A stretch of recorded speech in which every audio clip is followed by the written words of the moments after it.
It's about a quarter to the top of the hour. Hope you are feeling good. You're wide-eyed. You're ready to go. AT&T and Verizon say that they're moving ahead with the new 5G wireless launch on Wednesday, despite warnings from federal transportation authorities and airline CEOs that the service poses a threat to air traffic safety. The two carriers writing in a joint letter to Transportation Secretary Pete Buttigieg and FAA head Steve Dickson that they would not deploy 5G around airports for 6 months, but argue that, quote, the question of whether 5G operations can safely coexist with aviation has long been settled. Tech expert Burton Kelso is going to talk to us about that right now. Burton, first of all, good morning and Happy New Year. So why is this even a debate if it's been settled? Well, good morning, Adrian. The problem is and it's kind of confusing, but at the same time, the problem is that 5G wireless signal uses the same bandwidth that airplane altimeters use, and that's within the C-band.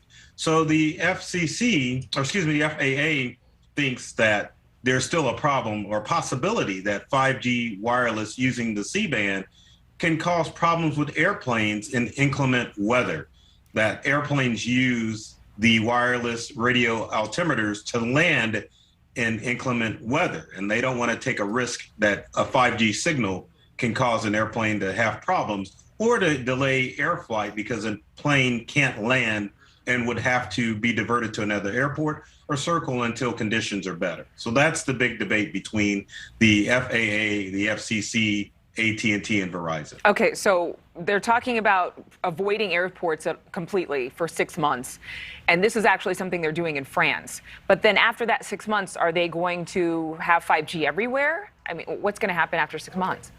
Well, if I were to speculate, and this is only speculation, that they're probably just going to go ahead and roll it out because, as you mentioned about France, they haven't had any problems with airplanes having interference from the 5G signal. The reason why AT&T and Verizon want to push ahead is because they've spent billions trying to implement this technology, and they want to stay competitive with other cellular networks as far as providing some of the fastest 5G service out there. So what's going to happen on Wednesday for all of us on our cell phones? Well, as far as 5G, it's going to roll out, but you really shouldn't notice any problems as far as 5G is concerned. I mean, you won't lose any cell phone signal, but you may not have as robust of a 5G signal as you would if they were taking advantage of the full C-band spectrum. Okay, and in terms of 3G, that's completely going away. How does this affect all of our granddaddies and grandmamas and aunties and them? That's a good question, Adrian. And what that means is that as far as using 3G for their smartphones and their old flip phones, then they may not work anymore because, as you said, a lot of the cellular providers are going to slowly get rid of the 3G service and either go with only 4G or 5G is concerned. Okay, so take them to get a new phone is what you're telling us all. Not necessarily. It depends on how grandma and auntie uses their cell phone. Okay. If they use it to play video games, they can just hook it up to a Wi-Fi network and your old smartphone will work. But if you use it for phone service, then yes, you need to, number one, you need to check with your provider to see if you need to get a new phone.